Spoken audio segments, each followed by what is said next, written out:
Ambassador Krethol's confidence wavered as he stood before the assembled Galactic War Council, his ceremonial battle armor gleaming under the harsh lights of the chamber.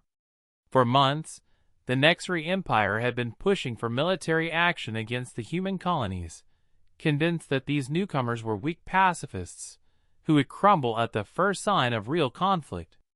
"Honored counselors," Krethol declared, his voice resonating through the crystalline walls.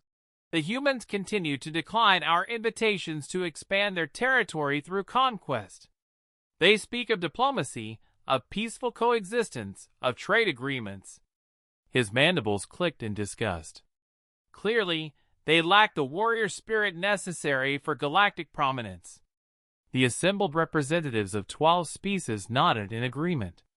The humans had been puzzlingly reluctant to engage in the traditional territorial disputes that had shaped galactic politics for millennia. "Perhaps," suggested Admiral Vexzara of the Altrian fleet, "we should test their resolve. A small border skirmish, nothing major. Just enough to gauge their true military capabilities." High Counselor in YTHK raised a tentacled appendage. "The humans have requested one final diplomatic meeting before we proceed. Their ambassador Collins claims they have something important to show us about why they prefer to avoid warfare."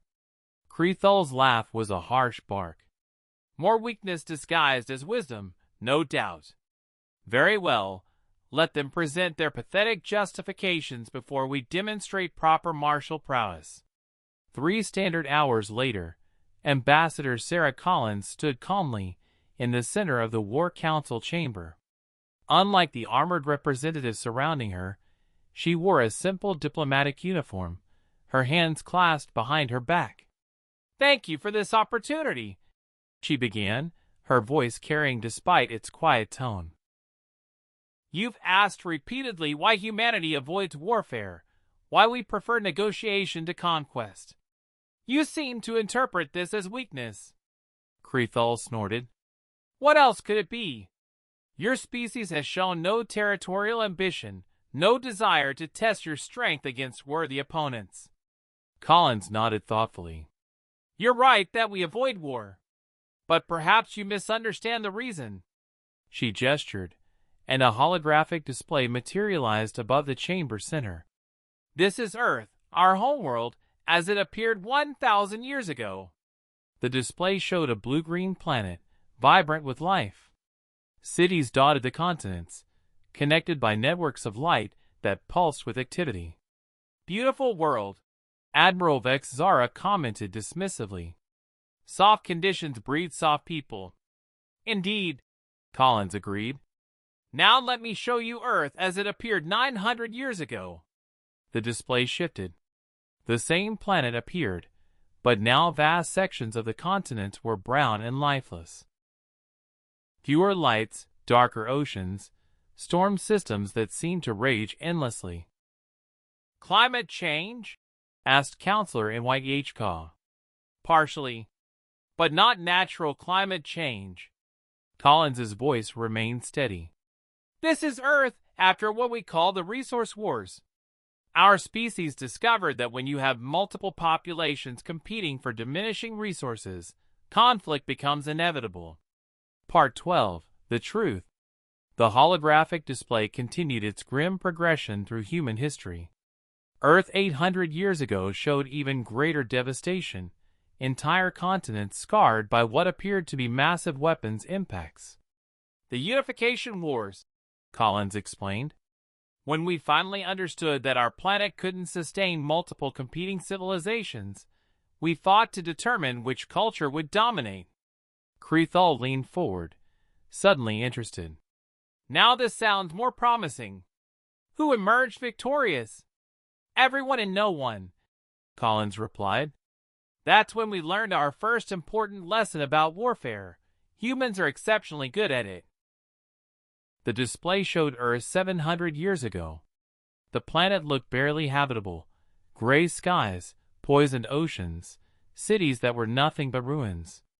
By the time the wars ended, we had reduced our population from 8 billion to fewer than 1 billion. We had weaponized our weather, our geology, our biology. We had turned our own planet into a weapon against ourselves. The assembled aliens shifted uncomfortably as Collins continued. The survivors faced a choice: continue the cycle of warfare until humanity extinct itself, or find another way. We chose differently. The display jumped forward, showing Earth's gradual recovery over the following centuries. Green returning to the continents, clear skies, rebuilt cities designed with principles the aliens didn't recognize. We learned that humans have a unique talent for warfare, Collins explained. We're persistent hunters by evolution. We don't give up. We're tool users. We can weaponize anything. We're social creatures. We can organize destruction on unprecedented scales. And perhaps most dangerously, we're creative. We innovate new ways to kill with every conflict. Admiral Vex Zara's voice was quieter now. And this is why you avoid war? Because you're too effective at it? Precisely. Collins gestured, and the display showed a final image, Earth as it existed today, more beautiful than ever, surrounded by orbital habitats and peaceful space installations. We avoid war because we learn what we're capable of when we don't. Every human child learns this history. Every human diplomat carries the weight of knowing that our species once nearly extinct itself through warfare. Krethal's armor suddenly felt heavier. You're saying that human pacifism is not weakness, but self-preservation, Collins finished. And more than that, a gift to the galaxy. Because if we ever stop choosing peace... She let the implication hang in the air. The War Council chamber fell silent, except for the hum of life support systems. So when we decline your invitations to territorial expansion, when we offer trade agreements instead of conquest, when we insist on diplomacy over demonstration of strength, we're not being weak. We're being merciful. High Counselor NYTHK's tentacles drooped.